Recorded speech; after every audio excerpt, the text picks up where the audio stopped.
शंकर भगवान हिमालय पहाड़ पर बैठे हुए कुछ मनन चिंतन कर रहे थे। पार्वती जी भी पास में बैठी थी। पार्वती जी ने देखा आकाश में बहुत विमान उड़ रहे हैं। पार्वती जी ने शंकर भगवान से कहा कि ये सब इतना भीड़ भाड़, कोलाहल, धूमधाम, सड़कों पर, रोडों पर सब जगह भीड़ भाड़ दिख रही है। आकाश मार्ग से भी बहुत लोग जा रहे हैं, क्या बात है? तो शिव भगवान मुस्कुराए और बोले, आज शिव जी का मेला है। बोले शिव जी का मेला है तो ये सब लोग कहाँ जा रहे हैं? बोले ये सब शिव जी के दर्शन करने जा रहे हैं। तो पार्वती ने कहा, शिव जी तो आप हैं, आप तो यहीं बैठे हैं, तो आपको भी जाना चाहिए, आप दर्शन दीजिए जा करके। शिव जी ने कहा, वहाँ मेरा मंदिर है, शिव मंदिर है, उस मंदिर में मेरी मूर्ति है, उसका दर्शन करके ये लोग भोले बाबा की जय बोलकर लौटेंगे। पार्वती ने कहा, इतनी बड़ी श्रद्धा है, हजारों लाखों लोग जा रहे हैं, तो आपको भी चलना चाहिए। शिव जी ने कहा, ये सब भोले बाबा के भक्त हैं, भक्त भी भोले भाले हैं और मैं भी भोला बाबा हूँ, लेकिन मैं जाना नहीं चाहता हूँ क्योंकि ये भक्तों की टोली के बीच में ठगतों की भी टोली जा रही है।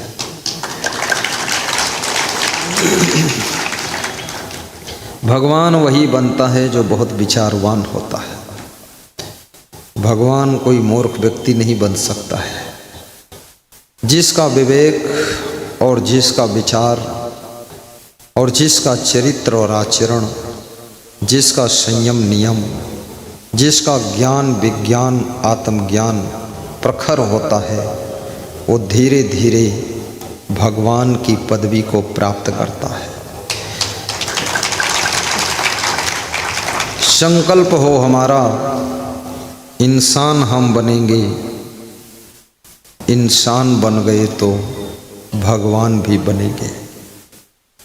मनुष्य DM, CM, PM, ADM, SDM, SP, DYSP, engineer, doctor, chartered accountant सब बन जाता है, लेकिन इंसान नहीं बन पाता है। और जब तक इंसान नहीं बन पाता है तब तक इंसान कुछ भी बन जाए, लेकिन हद से ज़्यादा परेशान रहता है, हद से ज़्यादा परेशान रहता है।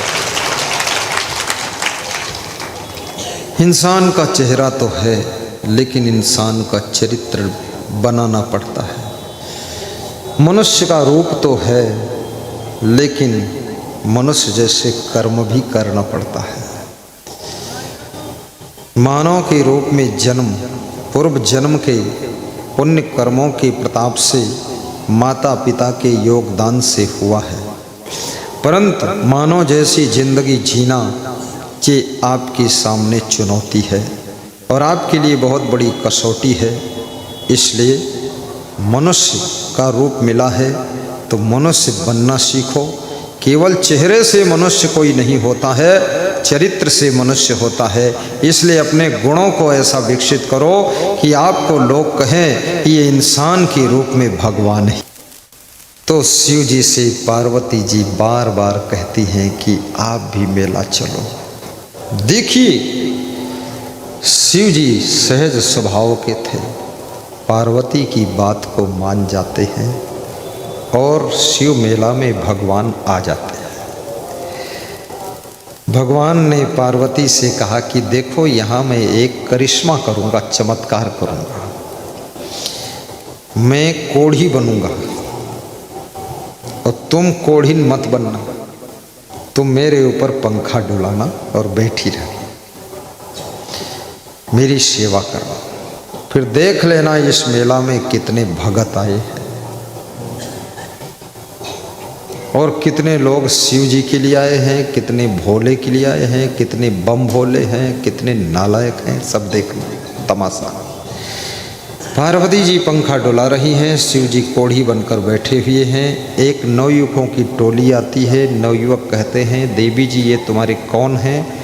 पार्वती जी ने कहा ये मेरे पति देव हैं। अरे ये तेरा कोढ़ी पति है, ये तो मर जाएगा, सड़ रहा, कीड़े पड़ गए, इसको छोड़, हम 4 नौजवानों में से किसी जवान को चुन ले और पति बना ले और चल सुख से रह, इस कोढ़ी के चक्कर में क्यों पड़ी हुई है।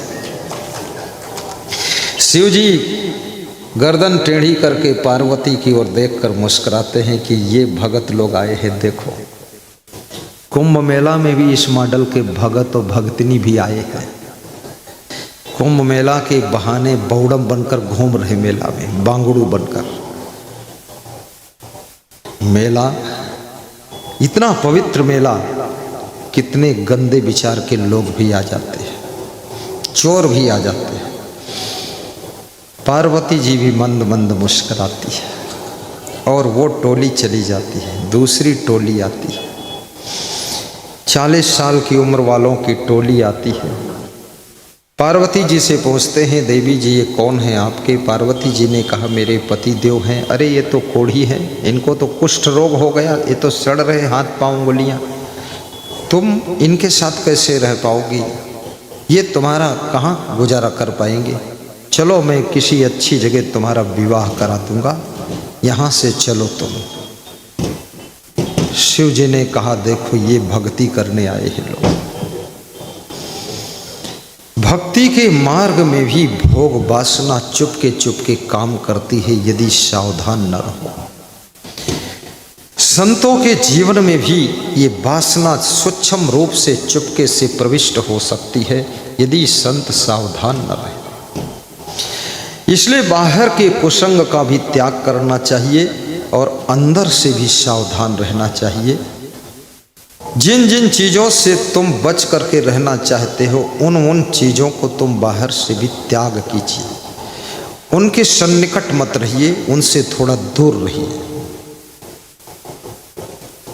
शराब की दुकान के पास में यदि तुम्हारा घर है तो आपके बच्चे आसानी से शराब खरीद कर पी सकते हैं। जो चीज़ मिलती नहीं है उसको प्रयोग करने में कठिनाई होती है। इसलिए जिनका जिनका त्याग करना है उनसे दूरी बना करके रहिए, तो आपके नियम की सुरक्षा हो सकेगी और आपका त्याग सफल हो सकता है।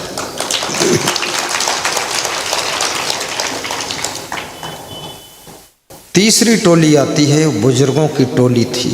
उन बुजुर्गों में एक बुजुर्ग के डंडे में एक पोटली बंधी हुई थी, उस पोटली में गुड़ थी। बुजुर्ग कहते हैं माता जी ये तुम्हारे कौन है? पार्वती जी कहती ये हमारे पति देव हैं, बीमार हो गए हैं, तबीयत खराब है।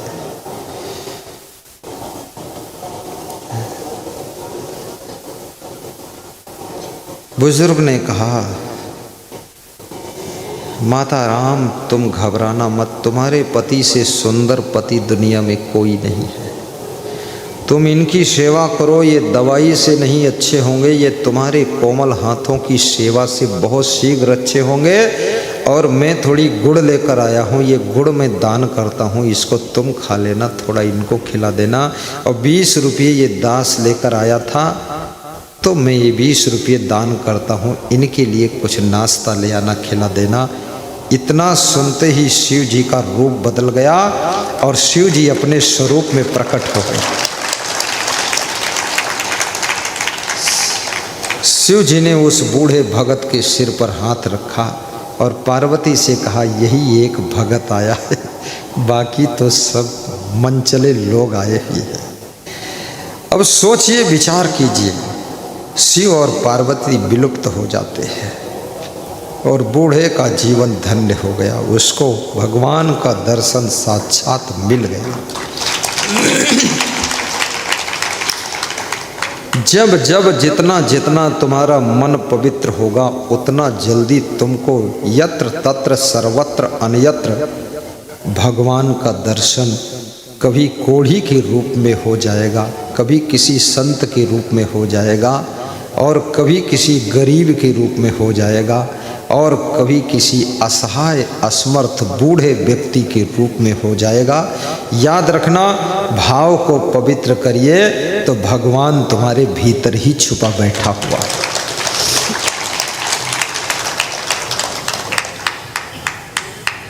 मेला जाइए, वहाँ भी भावना ठीक रखिए। मैं इस मेला में भी देख रहा हूँ कितने बनावटी कोढ़ी यहाँ आए हुए हैं। अंगुलियों में दवाई लगाया है, कोढ़ बना लिया है, कोई उल्टा पड़ा है, कोई टांग उठाए है, कोई हाथ उठाए है। अब वो कोढ़ी लोग भी सोच रहा है हमको शंकर भगवान मानकर कोई न कोई कुछ तो दे ही जाएगा। अब ये इतने कोढ़ी इकट्ठा हुए हैं, बड़े भिखमंगा भी इकट्ठा हुए हैं, मेला की शोभा को बिगाड़ रहे हैं। अरे यहाँ आए हो, ये सब बनावटी रूप हटाइए, असली रूप प्रकट करिए, गंगा नहाइए, कुष्ठ रोग हो तो इलाज कराइए, अच्छे रूप से रहिए, मेहनत करिए, परिश्रम करिए। अगर मनुष्य 3 घंटे भी ठीक से मेहनत कर ले तो 3 लोगों के भोजन खाने की व्यवस्था कर सकता है। ये भीख मांगने की जरूरत ही नहीं। और सबसे ज़्यादा भिखारी नेपाल में और लंका में और भारत देश में पाए जाते हैं। मैं कई देशों में गया, वहाँ भिखारियों का दर्शन नहीं हुआ, लेकिन हिंदुस्तान में भजन तो लोग गाते हैं, दाता एक राम है, भिखारी सारी दुनिया। और इतने भिखारी, गाड़ी अगर कहीं जाम में रुक गई तो वहाँ भिखारी आ जाता है। तुम्हारी गाड़ी का कांच बंद है तो कांच खटखटाता है, भैया दे दे, भैया दे दे। तुमको आगे गाड़ी निकालना है कि ये भे भे कर रहा साइड में डिस्टर्ब करता है। और एक भिखारी को दे दिया कि तो समझ लो मच्छर की तरह 20 भिखारी आ जाएंगे। फिर कोई पीछे से पीटेगा, कोई आगे से पीटेगा। उन्होंने भीख मांगने का अपना धंधा ही बना लिया है। उनके माँ बाप भीख मांग रहे हैं, पोती पोता भीख मांग रहे हैं, लड़के बहू भीख मांग रहे हैं, दादा दादी भीख मांग रहे हैं। भीख मांग मांग करके ही जिंदगी का गुजारा कर रहे हैं। ठीक ढंग से कोई काम करना ही नहीं चाहते हैं, इसलिए वो भिखमंगा बने हुए हैं। अगर काम करने की कोशिश करें तो भीख मांगने की जरूरत नहीं पड़ेगी, बल्कि वो दूसरों को देने लायक बन जाएंगे। रेलवे स्टेशन पर एक भिखारी भीख मांग रहा था, तो उसने भिक्षा पात्र फैलाया कि भिक्षा दे।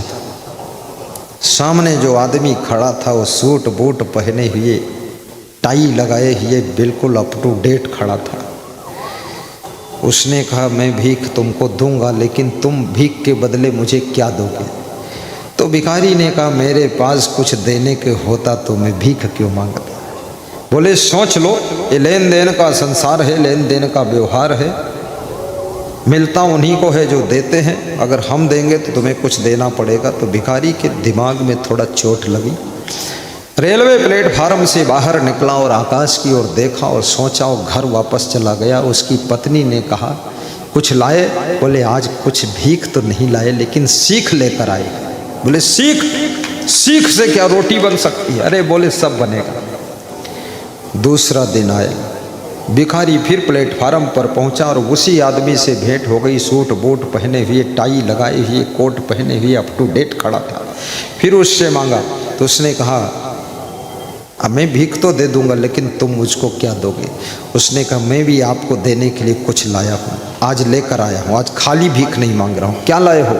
तो एक फूल निकाला, गुलाब का दिया कि आपके लिए एक फूल लाया हूँ। तो अप टू डेट जो आदमी खड़ा था वो खुश हो गया, उसने फूल ले लिया और फिर उसको भिक्षा दे दिया। 500 का नोट दिया कि जाइए, तुम्हें लेन देन का व्यवहार आ गया है, और लेन देन के संसार में जिसको लेन देन करना आ गया वो भिखारी नहीं रह सकता है, वो एक दिन धनपति बनता है।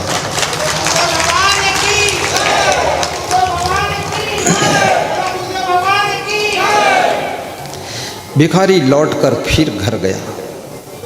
उसकी पत्नी ने पूछा आज कुछ भीख मिली? बोले आज भीख नहीं मिली, आज डबल सीख मिल गई। बोले तो? कहा अब कुछ होने वाला है। 6 महीने तक वो भिखारी भीख मांगने ही नहीं गया। 6 महीने के बाद जब प्लेटफार्म पर पहुंचा तो उसी प्लेटफार्म पर 2 व्यक्तियों की मुलाकात हुई। दोनों सूट बूट पहने हैं, टाई लगाए हैं, कोट पहने हैं, अप टू डेट खड़े हैं, हाथ में हाथ मिलाते हैं और दोनों आपस में बात कर रहे हैं। पूछ रहे हैं आपका क्या परिचय? बोले मैं वही भिखारी हूँ जिसको आपने सीख दिया था, भीख नहीं दिया था। बोले अब क्या करते हो? बोले अब मैं इस जिले का फूलों का सबसे बड़ा व्यापारी हूँ। मैंने एक गुलाब का फूल आपको दिया था, अब मैं फूल माला सब सप्लाई करता हूँ, जिले में बेचता हूँ, डेली 10-20 हज़ार का प्रॉफिट होता है। मैं कार से आया हूँ, तुमको धन्यवाद देने आया हूँ, आइए हम तुम गले मिल लेते हैं। अब मैं भी छोटा मोटा सेठ हूँ।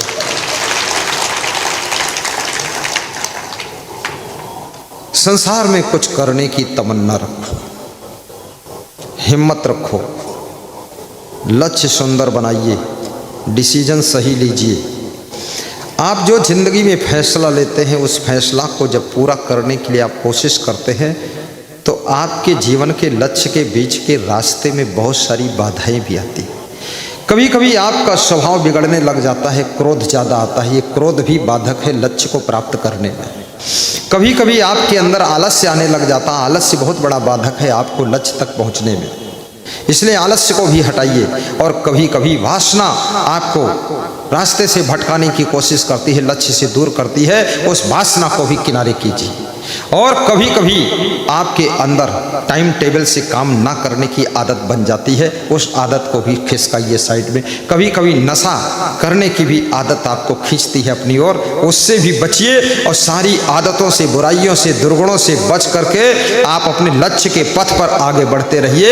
एक दिन आपका लक्ष्य आपका वर्ण करेगा और आप आगे बढ़ेंगे, आप ऊंचाइयों पर पहुंचेंगे, इसमें कोई संदेह नहीं। बोलिए सद्गुरु भगवान की जय जय जय जय। कितने लोग बड़े बुद्धिमान थे, बड़े गुणवान थे, बड़े होशियार थे, बड़े शक्तिशाली थे, बड़े मेहनती थे, लेकिन उनके अंदर गुस्सा बहुत आती थी, क्रोध बहुत था, झुंझुना झुंझुना। वो छोटा सा झुंझुना होता ना जो बच्चे बजाते, झुंझुन झुंझुन, ऐसे उनकी खोपड़ी झुंझुना है, बहुत जल्दी तो ऐसे लोग हमेशा स्थान बदलते रहते हैं, जगह बदलते रहते हैं, संग बदलते रहते हैं, कहीं टिक नहीं पाते हैं और उनकी गुस्सा उनको जीरो पर पहुंचा देती है। आपका नुकसान बाहर का कोई व्यक्ति बात को करेगा, पहले सबसे पहले तुम्हारा नुकसान तुम्हारे अंदर जो काम, क्रोध, लोभ, मोह, ईर्ष्या, द्वेष, अहंकार, आलस्य भरा हुआ है, जो तुम्हारे अंदर दुर्गुणों की आदतें हैं, वही तुम्हारा सबसे ज्यादा नुकसान करती हैं। उन आदतों को दूर करने के लिए निरंतर सत्संग सुनिए और दृढ़ संकल्प रखिए कि आपके अंदर सहनशीलता होनी चाहिए, गम खाने की क्षमता होनी